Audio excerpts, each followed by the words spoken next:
ಓಂ ಶಾಂತಿ. ನಾವೆಲ್ಲರೂ ಸಮಾಜದಲ್ಲಿ ಸುಂದರವಾದ ಬದುಕನ್ನು ಜೀವಿಸಬೇಕು ಅಂತೇಳಿ ನಾವೆಲ್ಲರೂ ಬಯಸ್ತೀವಿ. ಆದರೆ ಸುಂದರವಾದ ಬದುಕು ಅಂತ ಹೇಳಿದರೆ ಎಲ್ಲ ಆಯಾಮಗಳಲ್ಲಿ ಅಂತ ಹೇಳಿದರೆ ಸಾಮಾಜಿಕವಾಗಿ, ಆರ್ಥಿಕವಾಗಿ, ಹಾಗೆಯೇ ನಾವು ಸಾಮಾನ್ಯವಾಗಿ ನಾವು ಹೇಳ್ತಾ ಇರ್ತೀವಿ, ನಮ್ಮ ನಿತ್ಯ ಜೀವನದಲ್ಲಿ ನಮ್ಮ ಬರ್ತಕ್ಕಂಥ ಎಲ್ಲ ಆಯಾಮಗಳಲ್ಲಿಯೂ ಸಹಿತವಾಗಿ ನಾವು ನೆಮ್ಮದಿಯನ್ನು, ಸುಖವನ್ನು, ಆನಂದವನ್ನು ಬಯಸ್ತಾ ಇರ್ತೀವಿ. ಹಾಗೆ ನಮ್ಮ ಜೀವನದಲ್ಲಿ ಯಶಸ್ಸನ್ನು ಸಹಿತ ನಾವು ಬಯಸ್ತಾ ಇರ್ತೀವಿ. ಹಾಗಾಗಿ ಈ ಯಶಸ್ಸನ್ನು ನಾವು ಬಯಸಬೇಕು ಅಂತ ಹೇಳಿದರೆ ಅದಕ್ಕೆ ಮುಖ್ಯವಾಗಿ ನಮಗೆ ಬೇಕಾಗಿರ್ತಕ್ಕಂಥದ್ದು ನಮ್ಮ ಅಂತರಂಗದಲ್ಲಿರುವ ಶಕ್ತಿಗಳಂತೇಳಿ ನಾವು ಕರಿತೀವಿ. ಅಂತರಂಗದಲ್ಲಿರ್ತಕ್ಕಂಥ ಶಕ್ತಿಗಳಂತ ಹೇಳಿದರೆ ಇತ್ತೀಚಿನ ದಿನಗಳಲ್ಲಿ ನಮಗೆ ಅನೇಕ ಬದುಕಿನಲ್ಲಿ ತಾವು ಯಶಸ್ಸನ್ನು ಪಡಿತಾ ಇರ್ತಾರೆ. ಇದಕ್ಕೆ ಕಾರಣ ಏನು? ನಮ್ಮ ಬದುಕಿನಲ್ಲಿ ನಾವು ಯಶಸ್ಸನ್ನು ಪಡೀಲಿಕ್ಕೆ ಅಥವಾ ನಾವು ನಿಶ್ಚಿತವಾಗಿರ್ತಕ್ಕಂಥ ಒಂದು ಗುರಿಯನ್ನು ಮುಟ್ಟಲಿಕ್ಕೆ ನಮಗೆ ಸಾಧ್ಯ ಆಗ್ತಾ ಇಲ್ಲ. ಯಾಕೆ ಅಂತೇಳಿ ನಮ್ಮನ್ನು ನಾವು ಅವಲೋಕನ ಮಾಡಿಕೊಳ್ಬೇಕು. ಯಾವಾಗಲೂ ಸಹಿತ ನಮ್ಮ ಒಂದು ಅಪಯಶಸ್ಸಿಗೆ ನಾವು ಬೇರೆಯವರನ್ನು ದೂರ್ತಾ ಇರ್ತೀವಿ. ಅಂದರೆ ತಪ್ಪುಗಳನ್ನು ಬೇರೆಯವರಿಗೆ ಹೊರಿಸ್ತಾ ಇರ್ತೀವಿ. ಆದರೆ ತಪ್ಪುಗಳನ್ನು ಬೇರೆಯವರಿಗೆ ಹೊರಿಸೋದು ಅಂತ ಹೇಳಿದರೆ ಅದು ನಾವು ಇರ್ತಕ್ಕಂಥ ಸಂಸ್ಥೆ ಇರ್ಬೋದು, ಅಥವಾ ವ್ಯವಸ್ಥೆ ಇರ್ಬೋದು, ಅಥವಾ ನಮ್ಮ ಸ್ನೇಹಿತರಿರ್ಬೋದು, ಅಥವಾ ನಮ್ಮ ತಂದೆ ತಾಯಿಗಳಿರ್ಬೋದು, ಅಥವಾ ನಾವು ಬೆಳೆದಂಥ ಪರಿಸರ ಇರ್ಬೋದು. ಈಗ ಅನೇಕ ರೀತಿಯಾಗಿ ನಮ್ಮ ದೌರ್ಬಲ್ಯಗಳನ್ನು, ನಮ್ಮ ಯಶಸ್ಸನ್ನು ನಾವು ಬೇರೆಯವ್ರ ಮೇಲೆ ಹೊರಿಸ್ತಾ ಇರ್ತೀವಿ. ಆದರೆ ವಾಸ್ತವಿಕವಾಗಿ ಅವ್ರು ಯಾರೂ ಕಾರಣರಾಗಿರೋದಿಲ್ಲ. ನಮ್ಮ ಅಪಯಶಸ್ಸಿಗೆ ಅಥವಾ ನಾವು ನಿಶ್ಚಿತವಾಗಿರ್ತಕ್ಕಂಥ ಗುರಿಯನ್ನು ಮುಟ್ಟದೇ ಇರೋದಕ್ಕೆ ಅಥವಾ ನಮ್ಮ ದುಃಖ ಅಶಾಂತಿಗೆ ಯಾರು ಕಾರಣ ಅಂತಂದರೆ ನಾವೇ ಕಾರಣ ಇರ್ತೀವಿ. ನಮ್ಮನ್ನು ನಾವು ಗುರುತಿಸ್ಕೊಳ್ಬೇಕಾಗ್ತದೆ. ಹೇಗೆ ಗುರುತಿಸ್ಕೊಳ್ಬೇಕಾಗ್ತದೆ ಅಂತ ಹೇಳಿದರೆ, ನಮಗೆ ಯಾವುದಾದ್ರೂ ಒಂದು ಗುರಿ ಇರ್ತದೆ ಅಂತ ತಿಳ್ಕೊಳ್ಳಿ. ನಾವು ಒಂದು ಪರೀಕ್ಷೆಯಲ್ಲಿ ಯಶಸ್ಸನ್ನು ಸಾಧಿಸಬೇಕು, ಅಥವಾ ನಾವು ಸ್ವಾವಲಂಬಿ ಜೀವನವನ್ನು ನಡೆಸಬೇಕಾದ್ರೆ ಒಂದು ಔದ್ಯಮಿಕ ಉದ್ದಿಮೆಯನ್ನು ಸ್ಥಾಪಿಸಬೇಕು, ಇಲ್ಲ ಒಂದು ಸ್ವಾವಲಂಬಿಯಾಗಿ ಜೀವಿಸಬೇಕು ಅಂಥೇಳಿ ಒಂದು ಉದ್ಯೋಗ, ವ್ಯಾಪಾರ ಮುಂತಾದ ಅನೇಕ ರೀತಿಯಾಗಿರ್ತಕ್ಕಂತಹ ನಾವು ಉದ್ಯೋಗ ಆಧಾರಿತವಾಗಿರ್ತಕ್ಕಂಥ ವ್ಯವಸ್ಥೆಯಲ್ಲಿ ನಮ್ಮನ್ನು ನಾವು ತೊಡಗಿಸ್ಕೊಳ್ಬೇಕಾದ್ರೆ ನಮಗೆ ಮುಖ್ಯವಾಗಿ ಬೇಕಾಗಿರ್ತಕ್ಕಂಥದ್ದು ಸಂಕಲ್ಪ ಶಕ್ತಿ ಅಂತೇಳಿ ಕರಿತೀವಿ. ಅಥವಾ ಈ ಸಂಕಲ್ಪ ಶಕ್ತಿ ಯಾರಿಗಿರ್ತದೆ? ನಮಗೆ ಇರ್ತದೆ. ಹಾಗಾಗಿ ನಮ್ಮ ದೌರ್ಬಲ್ಯಗಳು ನಮಗೆ ಕಾಡ್ತದೆ. ಅದು ಭಯ ಇರ್ಬೋದು, ವಿಫಲತೆ ಇರ್ಬೋದು, ಯಾತನೆ ಇರ್ಬೋದು, ಹಿಂಸೆ ಇರ್ಬೋದು, ಅಥವಾ ನಮ್ಮನ್ನು ನಾವು ಗೌರವಿಸ್ತೇ ಇರತಕ್ಕಂಥದ್ದು. ಅಂದರೆ ನನ್ನ ಅಂತರಂಗದಲ್ಲಿ ಅಪಾರವಾಗಿರ್ತಕ್ಕಂತಹ ಶಕ್ತಿಯ ಸಂಚಯವೇ ಇದೆ.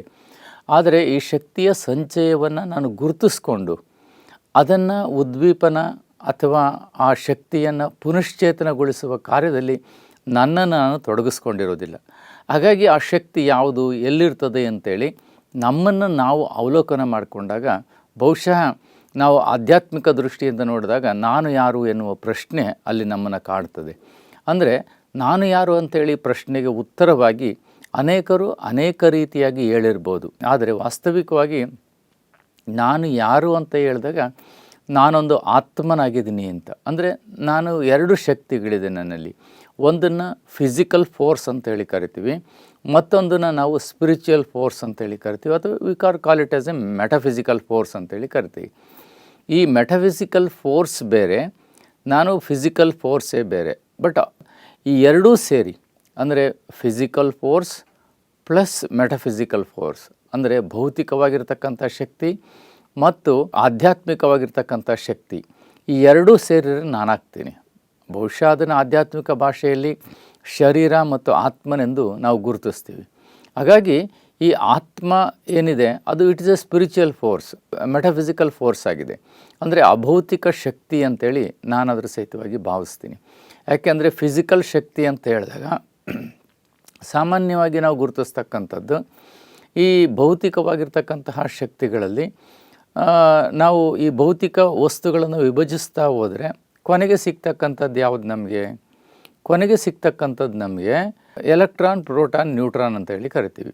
ಆ ಎಲೆಕ್ಟ್ರಾನ್, ಪ್ರೋಟಾನ್, ನ್ಯೂಟ್ರಾನ್ ಹೇಗೆ ಆ 3 ಶಕ್ತಿಗಳ ಕ್ರೋಢೀಕೃತ ಶಕ್ತಿಯನ್ನೇ ನಾವು ಆಟಮ್ ಅಥವಾ ಅಣು ಅಂತೇಳಿ ಕರಿತೀವಿ.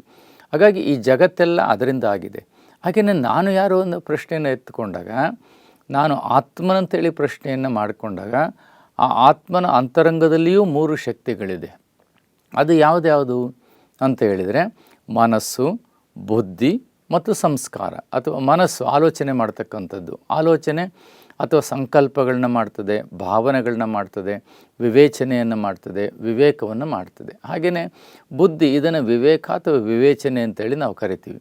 ಹಾಗೆಯೇ ನನ್ನ ಮೆಮೊರೀಸ್ ಅಂದರೆ ನನ್ನ ಅಂತರಂಗದಲ್ಲಿ ನಾನು ಮಾಡಿರುವ ಎಲ್ಲ ರೀತಿಯಾಗಿರ್ತಕ್ಕ ಸಂಕಲ್ಪ, ವಿಕಲ್ಪಗಳು, ಹಾಗೆ ವರ್ತನೆಗಳು, ನನ್ನ ಕರ್ಮಗಳು, ನನ್ನ ಆ್ಯಕ್ಷನ್ಸ್ ಅಥವಾ ನನ್ನ ಬದುಕೆ ಒಂದು ಕಡೆಯಲ್ಲಿ ಅದು ದಾಖಲಿಸಲ್ಪಟ್ಟಿರ್ತದೆ. ಆ ದಾಖಲೆಯನ್ನು ನಾವು ಮೆಮೊರಿ ಅಂತೇಳಿ ಕರಿತೀವಿ.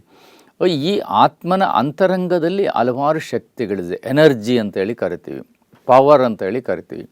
ಆ ಶಕ್ತಿಗಳು ಯಾವುದು ಅಂತ ಹೇಳಿದರೆ, ನಮಗೆ ನೋಡಿ ಛಲ ಇದೆ, ಸಾಹಸ ಇದೆ, ಹಾಗೆಯೇ ನನಗೆ ದೂರದೃಷ್ಟಿ ಇದೆ, ನನಗೆ ರಚನಾತ್ಮಕ ಶಕ್ತಿ ಇದೆ, ಸೃಜನಶೀಲ ಶಕ್ತಿ ಇದೆ, ಹಾಗೆಯೇ ನನಗೆ ಯಾವುದನ್ನಾದರೂ ಎದುರಿಸುವ ಶಕ್ತಿ ಇದೆ, ಅಳವಡಿಸಿಕೊಳ್ಳುವ ಶಕ್ತಿ ಇದೆ. ಹೀಗೆ ಹಲವಾರು ಶಕ್ತಿಗಳು ನನ್ನ ಅಂತರಂಗದಲ್ಲಿದೆ. ಅದಷ್ಟೇ ಅಲ್ಲ, ಅದಕ್ಕಿಂತ ಹೆಚ್ಚಿನದಾಗಿರ್ತಕ್ಕಂಥ ಶಕ್ತಿಗಳು ನನ್ನ ಅಂತರಂಗದಲ್ಲಿದೆ.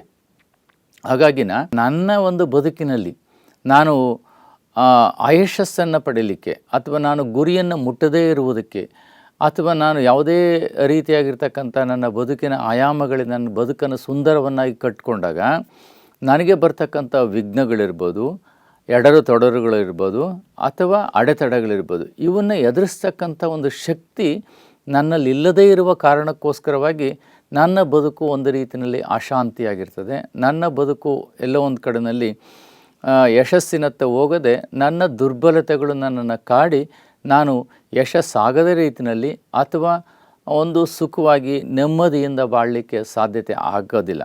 ಅದಕ್ಕೋಸ್ಕರವಾಗಿ ನಾವೇನು ಮಾಡಬೇಕು? ನನ್ನ ಅಂತರಂಗದ ಶಕ್ತಿಗಳನ್ನು ಪುನಶ್ಚೇತನಗೊಳಿಸ್ಕೊಳ್ಬೇಕು. ಈಗ ನನ್ನ ಅಂತರಂಗದ ಶಕ್ತಿಗಳು ಯಾವುದು ಅಂಥೇಳಿ ನಾನು ಈಗಾಗಲೇ ನಿಮಗೆ ಹೇಳಿದೆ. ಒಂದು ಸಾಹಸ ಇರ್ಬೋದು, ಛಲ ಇರ್ಬೋದು. ಈ ಸಾಹಸ ಮತ್ತು ಛಲ ಯಾವುದರಿಂದ ಬರ್ತದೆ? ನಮಗೆ ನಮ್ಮ ಆತ್ಮವಿಶ್ವಾಸದಿಂದಲೇ ನಮಗೆ ಬರ್ತದೆ ಹೊರತು ಬೇರೆ ಎಲ್ಲಿಂದಲೂ ಬರೋದಿಲ್ಲ. ಆ ಆತ್ಮವಿಶ್ವಾಸವನ್ನು ನಾವು ಗಳಿಸ್ಕೊಳ್ಬೇಕು, ಅಥವಾ ಆ ಶಕ್ತಿಯನ್ನು ನಾವು ದೃಢತೆಯನ್ನು ನಮ್ಮಲ್ಲಿ ಬೆಳವಣಿಗೆಯನ್ನು ಮಾಡಿಕೊಳ್ಬೇಕು ಅಂತ ಹೇಳಿದರೆ, ನಾನು ಯಾವ ಕೆಲಸಕ್ಕೆ ಹೊರಟಿದ್ದೀನಿ ಅಥವಾ ಯಾವುದನ್ನು ಎದುರಿಸಲಿಕ್ಕೆ ಹೊರಟಿದ್ದೀನಿ ಅದ್ರ ಬಗ್ಗೆ ನನಗೆ ತಿಳುವಳಿಕೆ ಬೇಕು, ನಾಲೆಡ್ಜ್ ಅಂತೇಳಿ ಕರಿತೀವಿ.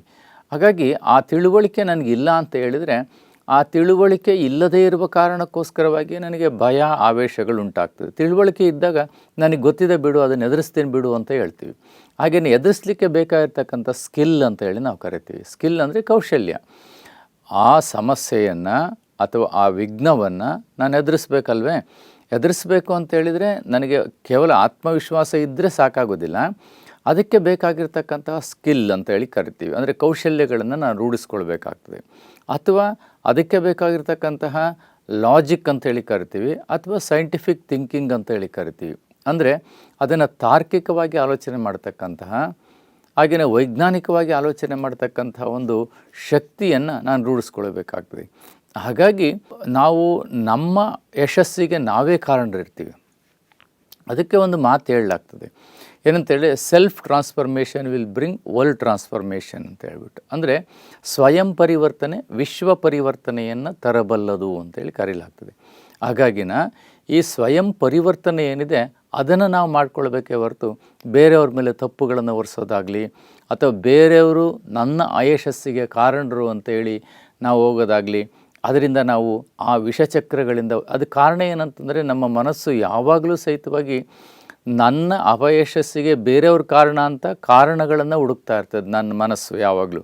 ಹಾಗಾಗಿ ಆ ಮನಸ್ಸು ಆ ರೀತಿಯಲ್ಲಿ ಕಾರಣಗಳನ್ನು ಹುಡುಕದೆ ನಾನೇ ಅದಕ್ಕೆ ಕಾರಣ ಅಂತ ಹೇಳ್ಬಿಟ್ಟು ನಾನು ಅದನ್ನು ನಿವಾರಣೆಯನ್ನು ಮಾಡಿಕೊಳ್ಬೇಕು. ನನ್ನ ಬಗ್ಗೆ ನಾನು ಆಲೋಚನೆ ಮಾಡಬೇಕು. ನನ್ನಲ್ಲಿ ಯಾವ ಕಡಿಮೆಗಳಿರ್ತದೆಯೋ, ಯಾವ ದುರ್ಬಲತೆಗಳಿರ್ತದೆಯೋ ಆ ದುರ್ಬಲತೆಗಳನ್ನು ಹೋಗಲಾಡಿಸ್ಕೊಳ್ತಕ್ಕಂಥ ಒಂದು ಪ್ರಯತ್ನವನ್ನು ನಾವೆಲ್ಲರೂ ಮಾಡೋಣ. ಬೇರೆಯವ್ರ ಮೇಲೆ ತಪ್ಪು ಹೊರಿಸೋದು ಬೇಡ.